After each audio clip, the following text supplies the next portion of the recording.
Hindu calendar મુજબ હોળીનો તહેવાર દર વર્ષે ફાલ્ગુન મહિનાની શુક્લ પક્ષની પૂર્ણિમાની તિથિએ ઉજવવામાં આવે છે. આ વર્ષે હોલિકા દહન 2024માં શરૂ થશે, જે તારીખ 24 માર્ચના રોજ 9:24 વાગે શરૂ થશે, જે 25મી માર્ચે રાત્રે 12:29 સમાપ્ત થાય છે. તો હોળી દહન 24મી માર્ચે કરવાનું છે અને 25મી માર્ચે રંગોત્સવ મનાવવાનો છે. અને હું તમને એક ખાસ વાત કહું મિત્રો, એક મોટું ચંદ્રગ્રહણ છે. 24 માર્ચે એક મોટું ચંદ્રગ્રહણ થશે.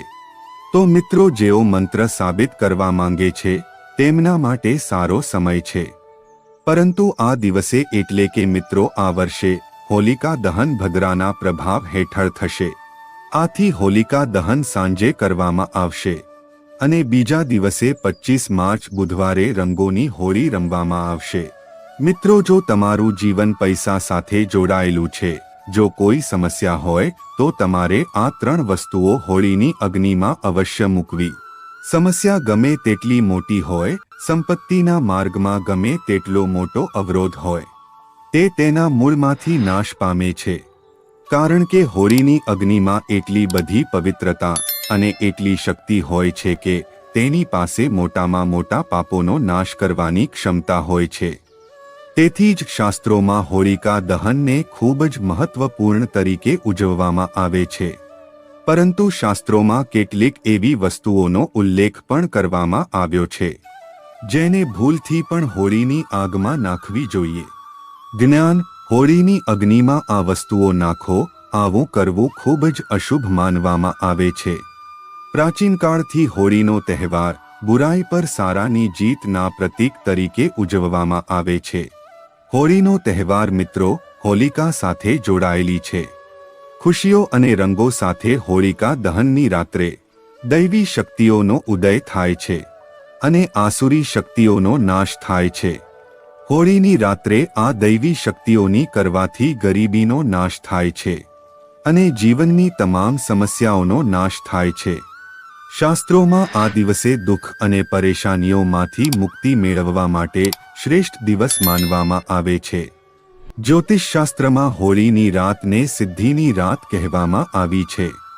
આ દિવસે વાતાવરણમાં નકારાત્મક અને સકારાત્મક બંને શક્તિઓ ખૂબ જ સક્રિય રહે છે. તેથી જ પ્રાચીન સમયથી મિત્રો હોળીની રાત્રે કરવામાં આવતી સાધના ખૂબ જ અસરકારક અને ફળદાયી માનવામાં આવે છે. આ દિવસે ઉપાય કરવાથી વ્યક્તિ ચોક્કસપણે સફળ થાય છે, આમાં કોઈ શંકા નથી. તેથી જ આજે અમે તમને તે મહત્વપૂર્ણ ઉપાયો વિશે જણાવીશું જેનો શાસ્ત્રોમાં ઉલ્લેખ છે. આ તમારા ઉકેલો છે જે સમસ્યાનો અંત લાવવામાં ઉપયોગી થશે, જે તમારા જીવનમાં અને પરિવારમાંથી સમસ્યાઓ અને ગરીબીને દૂર કરશે. તમે શાંતિ અને સુખની સ્થાપના કરશો. એટલા માટે તમારે આ દિવસે નિષ્ફળ વિના આ કરવું જોઈએ. શાસ્ત્રોમાં કેટલાક ગુપ્ત ઉપાય જણાવવામાં આવ્યા છે જેનું હંમેશા પાલન કરવું જોઈએ. આ ઉપાયો ગુપ્ત રીતે કરવા જોઈએ અને બીજાની સામે ક્યારેય ન કરવા જોઈએ, અન્યથા તેમના પરિણામો વ્યર્થ જાય છે. તો ચાલો પહેલા હોળી વિશે જાણીએ. કઈ વસ્તુને બાળવી જોઈએ અને કઈ વસ્તુઓની આગમાં ફેંકી દેવી જોઈએ, જેને વર્જિત કહેવામાં આવ્યું છે. મિત્રો, વિડીયોમાં આગળ વધતા પહેલા એકવાર તમારા સાચા હૃદયથી કોમેન્ટ બોક્સમાં જય માં લક્ષ્મી લખો અને વિડીયો લાઈક કરો. સૌપ્રથમ મિત્રો, ઘણા લોકો હોળીની આગમાં શેરડી નાખે છે. તૂટેલી કે બગડેલી શેરડીને હોળીની આગમાં ફેંકવી જોઈએ નહીં. આ કરવું શુભ છે, પરંતુ યાદ રાખો કે આની સાથે તેને ચઢાવવું જોઈએ નહીં. જ્યારે શેરડી તૂટેલી અથવા બગડેલી હોય ત્યારે હોલિકા માતા ખૂબ જ ક્રોધિત થાય છે. જ્યારે તમે હોળીની આગમાં શેરડી બાળો છો ત્યારે તેનો પૂજામાં પણ ઉપયોગ થતો નથી. જો તમે તેને રેડો છો તો તેની ઉપર શેરડીના પાંદડા હોવા જોઈએ. અધૂરી શેરડી હોલિકાની અગ્નિમાં નાખવાથી પૂજા પૂર્ણ થતી નથી. આ ક્રમમાં સંખ્યા 2, 5 કે 7 હોવી જોઈએ. મિત્રો, હોળીની બીજી વાત. અગ્નિમાં નાળિયેર અર્પિત કરવું શુભ છે, પરંતુ નાળિયેર અર્પણ કરતા પહેલા આ વાત યાદ રાખવી કે હોળીની આગમાં હંમેશા નારિયેળ પાણી ન હોવું જોઈએ. નાળિયેર ઉમેરતા પહેલા માત્ર સૂકું નારિયેળ જ નાખવું જોઈએ. સમગ્ર પરિવારના હાથને સ્પર્શ કરવાની ખાતરી કરો અને પછી હોળીનો અગ્નિ પ્રગટાવો. મુશ્કેલીઓ અને ઝઘડાઓને સમાપ્ત કરવા માટે તેને તમારા પરિવારને સમર્પિત કરો. સૂકા નાળિયેરથી પરિવારમાં સુખ શાંતિ વધે છે અને ગરીબી દૂર થાય છે. તેને અગ્નિમાં ફેંકવાથી હોલિકા માતા તમારી બધી મુશ્કેલીઓ દૂર કરે છે અને અગ્નિમાં નાળિયેર નાખવાથી તમને અગ્નિ દેવતા પણ આશીર્વાદ આપે છે. મિત્રો, તમે પ્રસન્ન થાઓ. તમારે હોળી માતાને ઘરે બનાવેલા પ્રસાદ અવશ્ય અર્પણ કરો. તમે તમારા ઘરમાં જે પણ ભોજન તૈયાર કરો છો એ હોળી માતાને અવશ્ય અર્પણ કરો. હોળી માતાને ગુજિયા અથવા મીઠી રોટલી અર્પણ કરવી જોઈએ. તેનાથી હોળી માતા ખૂબ જ ખુશ થાય છે. ધ્યાનમાં રાખો કે હોળી પર ગુજિયા અથવા મીઠી રોટલી અર્પણ કરતી વખતે તેણીએ 2-4ની સંખ્યામાં આપવી જોઈએ, 3ની સંખ્યામાં ક્યારેય નહીં. તમારે દેવી માતાને બરફી અર્પણ કરવી જોઈએ, જ્યાં હોળી માતા સૌથી ઉજવવામાં આવે છે. હોળીની અગ્નિમાં ઘઉંના કણ અથવા કોઈ પણ નવો પાક ચઢાવવાનું પ્રચલિત છે, પણ સુનિશ્ચિત કરવું જોઈએ કે હોળી માતા પર તમારા ઘરમાં ક્યારે અનાજની અછત ન રહે.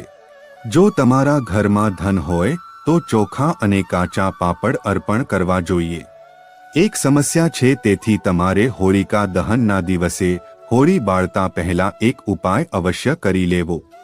હોળીમાં સિંદૂર લગાવો અને આ મંત્રનો જાપ કરો. ઓમ શ્રી નમઃ મહાલક્ષ્મી મંત્ર છે. તે હોળી પર તમારા જીવનમાંથી પૈસાની કમી દૂર કરે છે.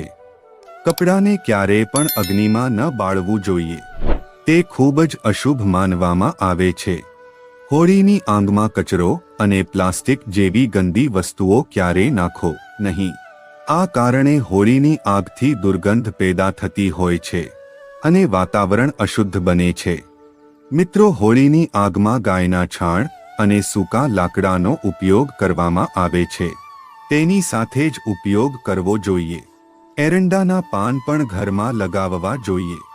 હોળીની આગ પ્રગટાવવાથી આસપાસની તમામ નકારાત્મક ઉર્જાનો નાશ થાય છે. સૌપ્રથમ હોળીમાં જળ અર્પણ કરીને તેની પ્રદક્ષિણા કરવી જોઈએ. તમારા હૃદયની ઈચ્છા વ્યક્ત કરવી જોઈએ. તમે જે પણ ભૂલ કરી હોય અથવા તમે જે પણ પાપો કર્યા છે, તમારી અંદરના તમામ પાપો માટે તમારે ક્ષમા માંગવી જોઈએ. તે એક જ દિવસે નાશ પામે છે અને તમને પુણ્ય હોળીમાં મળે છે.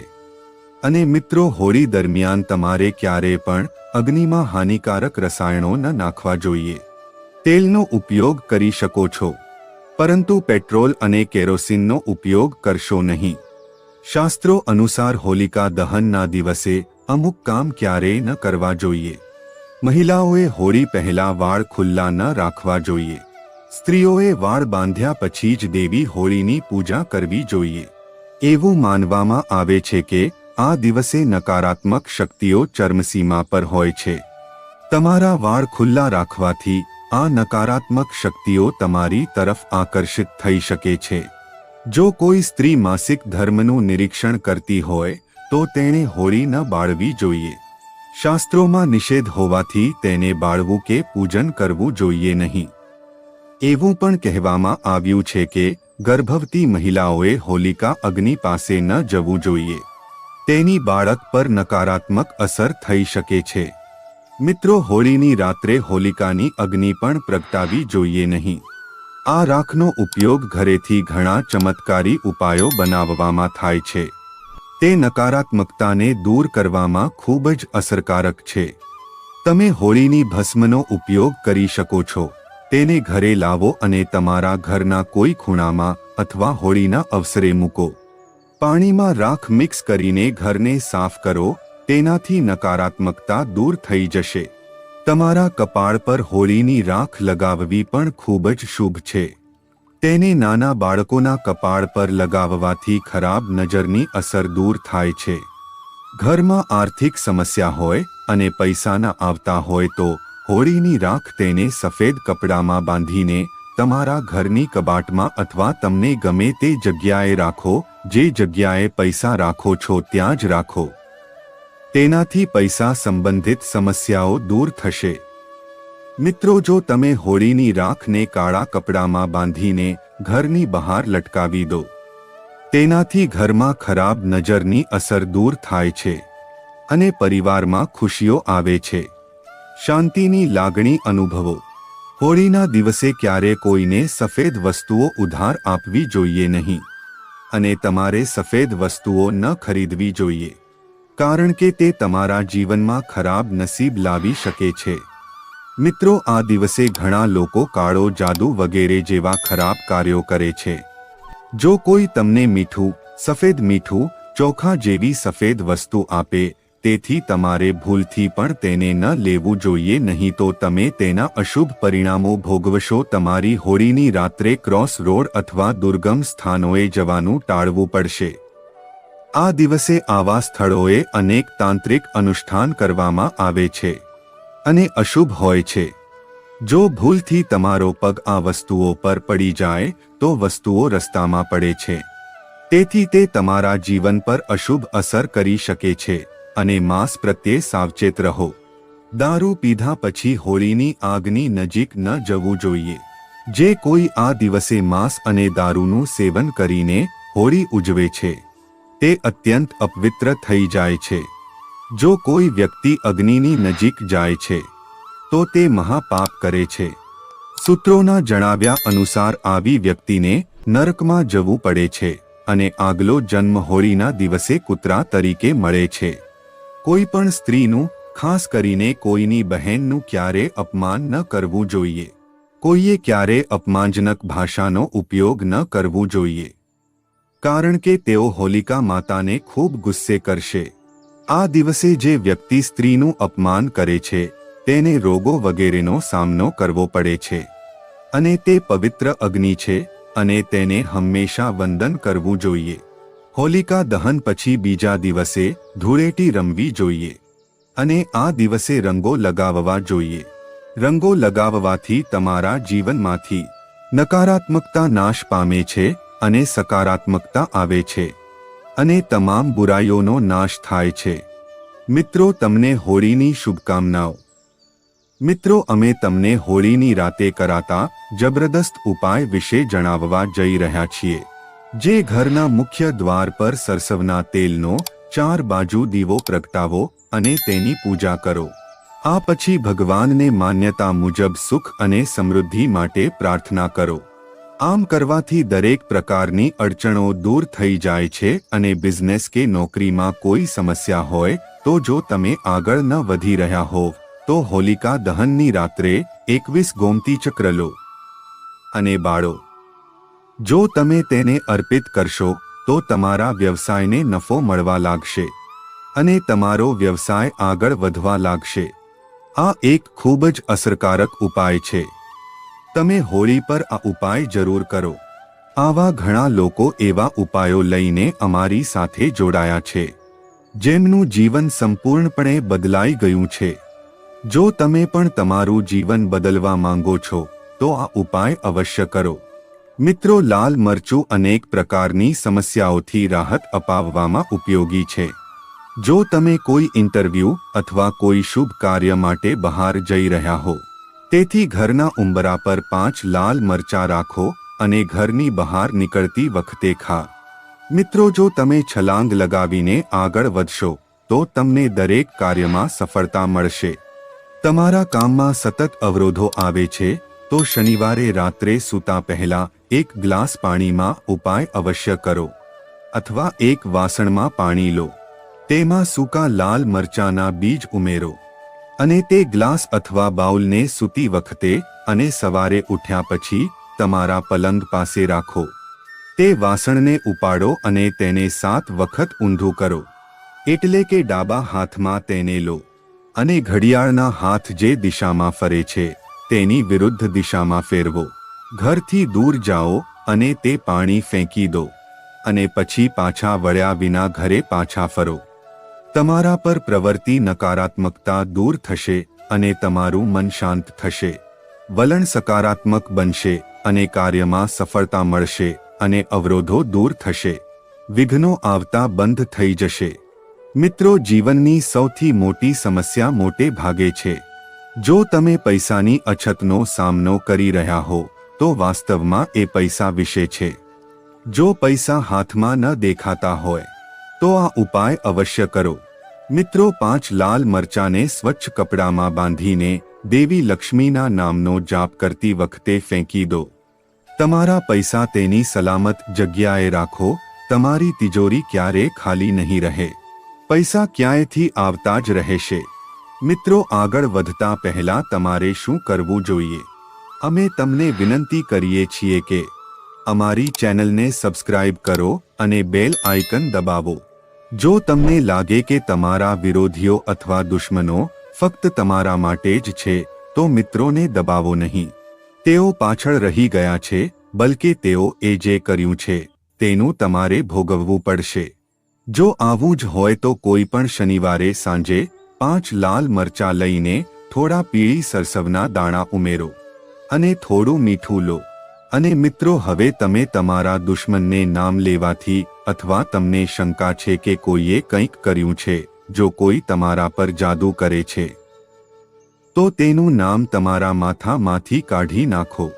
તેને પીડિતાના માથા પર 7 વખત ફેરવી લો અને પછી તેને ઘરની બહાર લઈ જઈને ફેંકી દો. જો કોઈ વ્યક્તિએ તમારા પર કાળો જાદુ કર્યો છે તો તેની સંપૂર્ણ અસર થશે. તમારી બધી સમસ્યાઓનો અંત આવશે. તમારા રોગો દૂર થશે. મિત્રો, તેનાથી છુટકારો મેળવવા માટે લાલ મરચું પણ ખૂબ જ ઉપયોગી છે. તમે 7 લાલ મરચાંનો ઉપયોગ કરી શકો છો અને દર 10 દિવસે એક બાઉલમાં ફટકડી અને કાળું તેલ રાખો.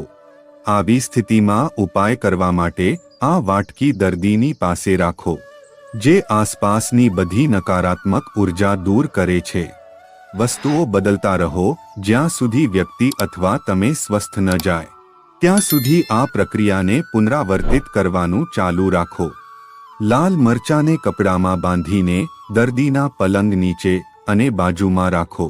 દિવસ દરમિયાન તેમને પાણીમાં પલાળી રાખો. તે સ્વાસ્થ્ય સંબંધી સમસ્યાઓને દૂર કરવામાં ઘણી મદદ કરે છે. અને મિત્રો, જો તમારું ઘર ભૂતપ્રેતથી ત્રાસી ગયું હોય તો જ્યારે હોળી બળી ગયા પછી તમારા ઘરમાં થોડી હોલિકા અગ્નિ લાવો અને તે અગ્નિને તમારા ઘરના દક્ષિણ પૂર્વ ખૂણામાં તાંબાના અથવા માટીના વાસણમાં રાખો અને સરસવના તેલનો દીવો પ્રગટાવો. એવું માનવામાં આવે છે કે આ ઉપાય તમારી સમસ્યાઓ દૂર કરશે. ભૂત, પ્રેત, પડછાયો, નકારાત્મક તાંત્રિક વિદ્યા એ બધું તમારા ઘરમાંથી દૂર થઈ જશે. તો મિત્રો, જો તમને આ વિડિયો પસંદ આવ્યો હોય તો વિડિયોને લાઇક અને શેર કરી કોમેન્ટ બોક્સમાં જય માં લક્ષ્મી જરૂરથી લખજો. ફરી મળીશું એક નવા વિડિયોમાં.